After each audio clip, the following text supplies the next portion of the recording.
Hello, this is The Stringe, and welcome to my very belated, accepted OCAD illustration portfolio for the 2024-2025 intake. So first off, my portfolio started off with a lot of my comics and my sequential work.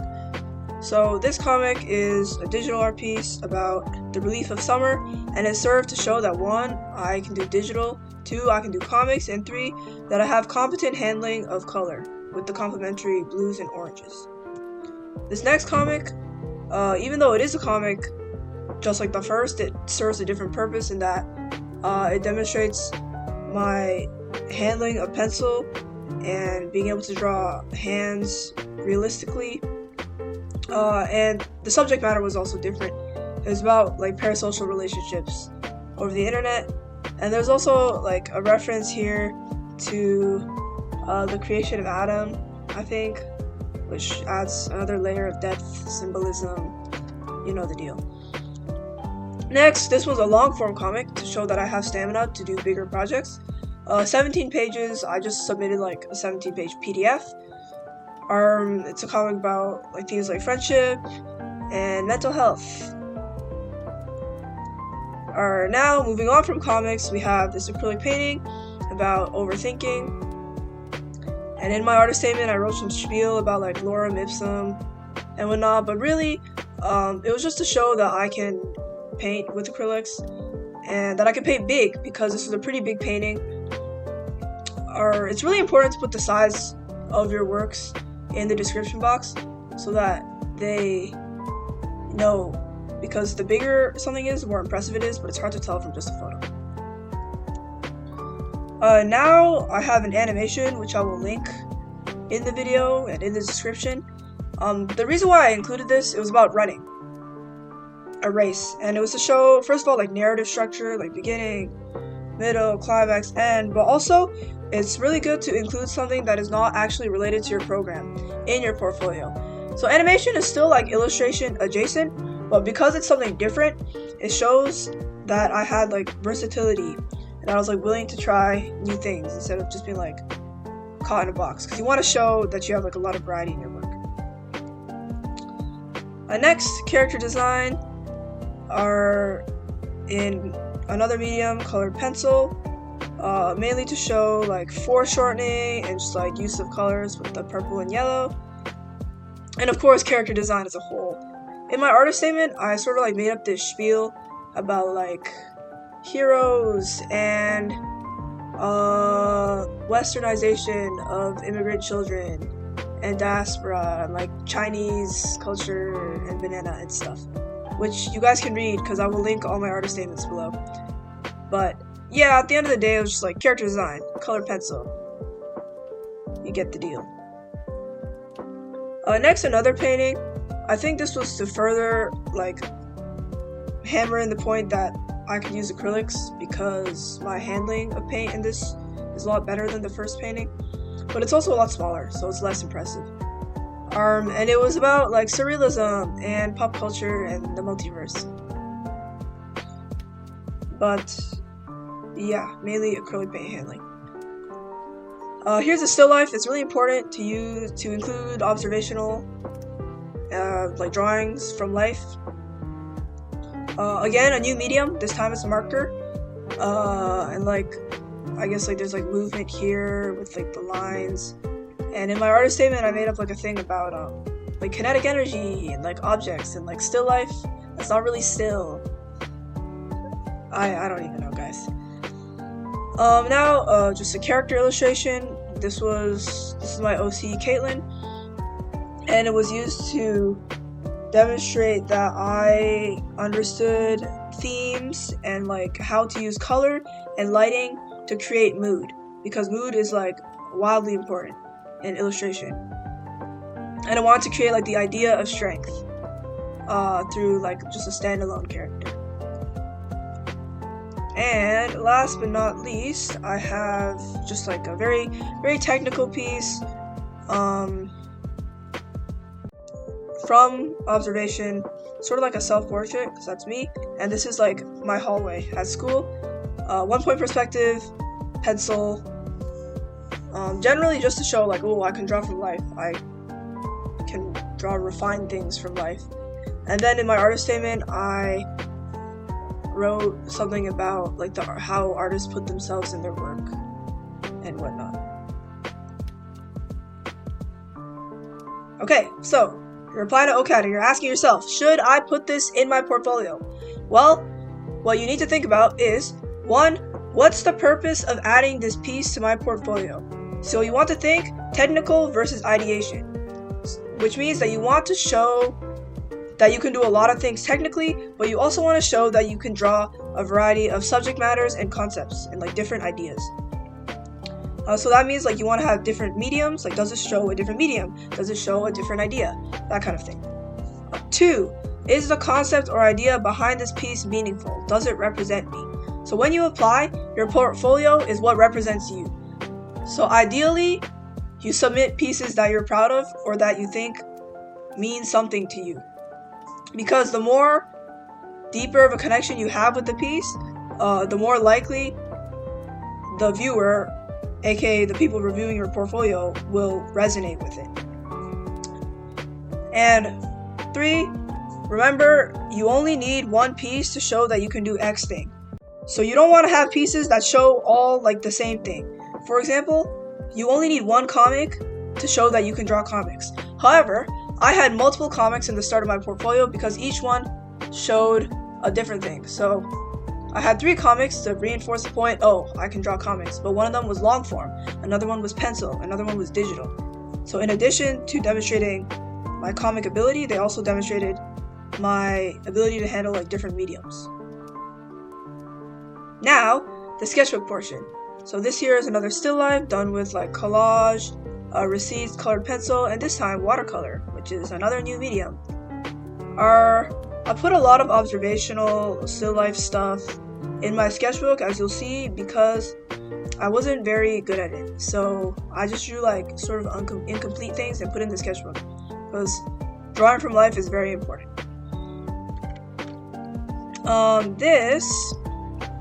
So these 3 pieces or these 3 like sections are actually completely unrelated. They were drawn separately, but because they all had to do with like color scheme and pastels, I edited them all into one image because it looked good together. And the people reviewing your sketchbook or your portfolio will not know. So I put these all together and was like, yeah, I can do pastels. I know color theory. And it's just one sketchbook page, and they won't know that it was actually 3 separate things. These next few parts relate to the first painting I showed, the acrylic one that's like overthinking, it's red.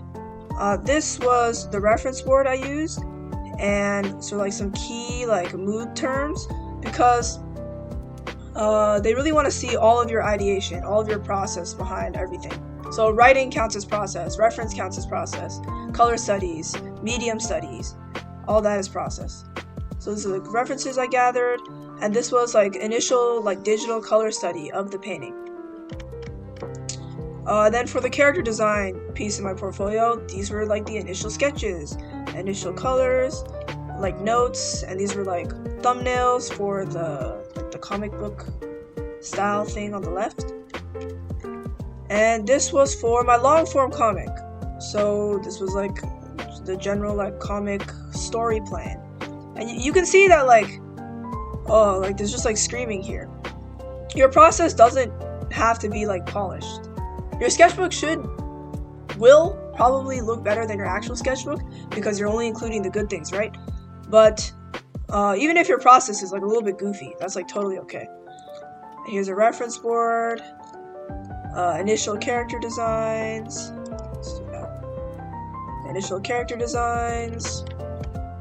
thumbnails, more thumbnails, like storyboards basically, more thumbnails. So I included all 17 pages of thumbnails.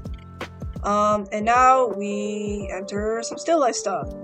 So these are like my classmates, my environments, all drawn from observation. This is another classroom, just drawn from observation. Self-portrait, drawn from observation. Hands are really nice. Color study. Projector, observation. And then we like have a little break of like short comic stuff and collage, and then like a doodle page with like pen. I have a lot of like linear stuff in here. And then gestures. Gestures are really important, drawing the body. But I made it a little more interesting, more like creative or whatever by putting in a background. And then now we enter so I had some observational, then some fun stuff, and now we have more observational, but more the refined monochrome stuff. So it's like a self-portrait that is also a still life. It's my dad in a car, which is like hard to draw, but like it's kind of interesting to see, right? A more refined still life, a figure in an environment from observation, door from observation, people on the TTC, and finally like just my desk, again from observation, pencil. So, you don't know what to draw? Here are some ideas. So, firstly, one, still life. You want to draw things from observation, and still lifes are like the best way to show that you can understand form and perspective. 2, figures and gestures. Drawing people is really, really important in illustration. So, figure drawing and gesture drawing to show like from gesture to figure is also very important. 3, self-portraits are really popular because it's kind of nice to see like the artist behind the work, and I think it's always very interesting to see how artists portray themselves. And I cannot stress this enough, but observational life drawing, so figures in environment, and all your still lifes too, they should all be from life, because you will have to do life drawing in school anyway, so you might as well get good at it now. Other things that are like pretty common are like studies of hands, feet, and shoes, because they're all hard to draw. Animals, try sculpture or 3D. So like I mentioned with my animation, it's good to show like stuff that's outside of your program. And sculpture is like way outside of illustration, and it's always like interesting to see, I think. And basically any medium that you've never used before. So like the weirder the better. Like I know people who use textiles, like cloth, in their sketchbook, or like collage is really fun, that kind of thing. I included this in my slide deck because it's important. All applicants should include examples of observational drawing. Drawing from direct observation rather than from photographs is preferred. Life studies, if available, are also helpful in assessing skills. And then there's like stuff about reference. So basically, if you draw from reference, you want it to deviate from the reference. And if you draw from life, just draw from life. Like drawing from life is so important. They want to see that you have a certain technical ability, because anybody can lean on like the crutch of style. Now I'm gonna go over the written portion, aka how to bullshit. I will include my written portion so you guys maybe have like a point of reference, but here are some general tips for the written portion. So when I applied, you have to do a personal statement and then artist statements for each of your pieces. For the personal statement, you want to read the requirements. When I applied, they had like a prompt that was like, oh, what are two artists that inspire you? And so you should read and write about what they want to hear. It also helps to talk about common themes in your work, which makes your portfolio seem cohesive, because all professionals have like a brand. And so in mine, I talked about like nostalgia and like relationships, because those are like common themes I found in my art. And finally, you want to talk about personal and technical goals. You want to show them that you have the drive to succeed, and you want to show them why you're going to OCAD. Why do you want to go? So what are your plans for the future? Like what do you want to gain from your time in this school? And how do you want your art to impact those around you? Because they want people who will make an impact on society with their art. And for the artist statements, the general formula for this is to explain your concepts through your choice of medium, technique, or symbolism, etc. A really good example of this that like a girl I met told me. She drew a portrait of her grandma who had like an illness in pastel. And she said, I use pastel because the fragility of pastel represents the fragility of my grandmother's health. So she explained her concept, which was her grandmother's health, through her choice of medium, pastel. And finally, some random tips. 1. Go to National Portfolio Day and portfolio reviews. National Portfolio Day is really great because you can get a lot of feedback from many different schools. And then for portfolio reviews, like OCAD does them near the end of the portfolio submission period. And if they really like your portfolio, you can get early admission. And if they don't, they can just give you tips on how to make it better. So it's always really helpful. 2. Be organized. So not only is my portfolio sort of sorted in terms of category, like I had all the comics at the beginning, you also want to order it in terms of good, then bad, then good. So you want to start off with a good impression and end with a good impression. And you can put your like mid pieces in the middle. Also, variety is key. Like I've been stressing, you want to use a variety of mediums and a variety of concepts. So a variety of techniques and ideas. Because the more you show like that, the more things you can do, the more likely they are to accept you. Because they're like, oh, this person can do so many things. They're willing to learn and explore.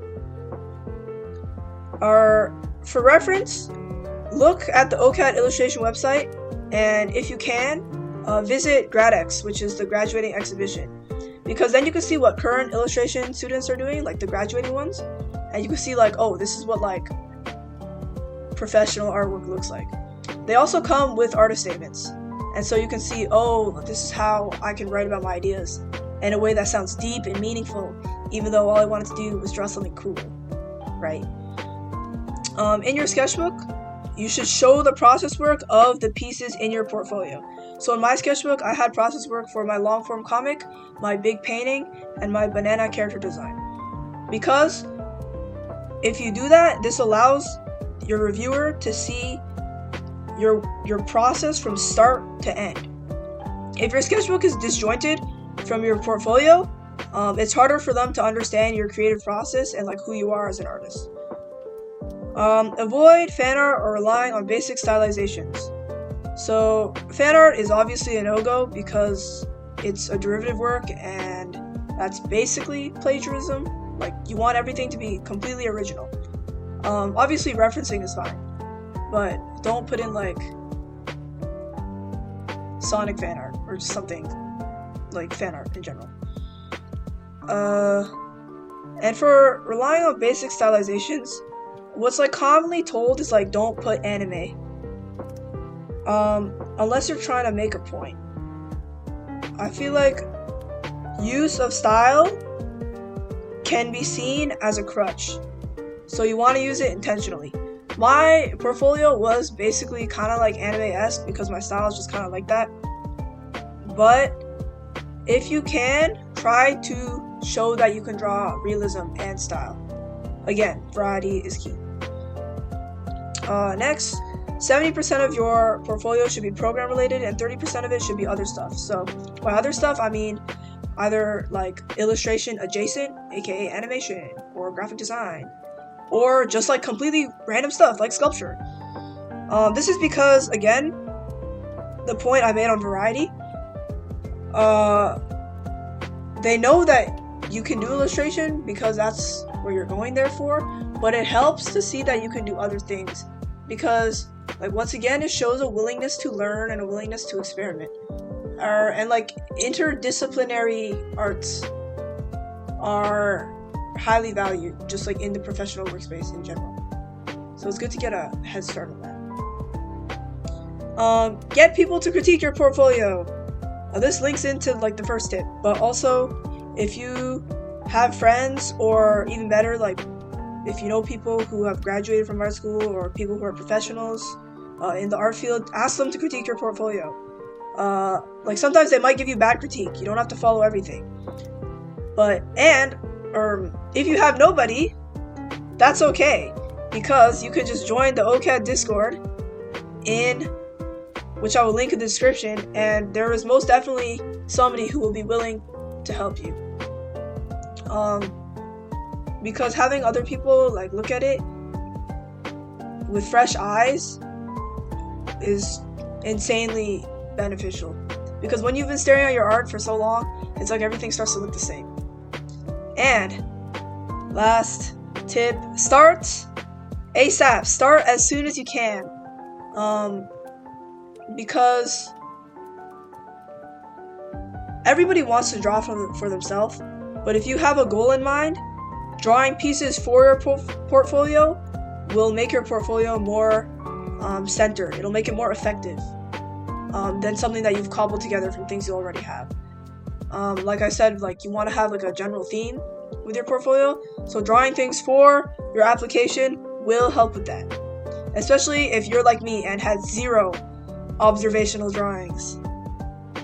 I drew so much from life. Like everything from life was drawn like in the few months before I had to apply. And so that is the end of the video. Thank you for listening. I hope this helped. This took me like 4 tries to record because I kept forgetting something. Important links will be in the description. So like OCADU website, OCADU Discord, and my artist statements with my works, so you guys can have a point of reference. And good luck to all those applying, and hopefully I will see you at OCAD next year, or the year after, Bye bye!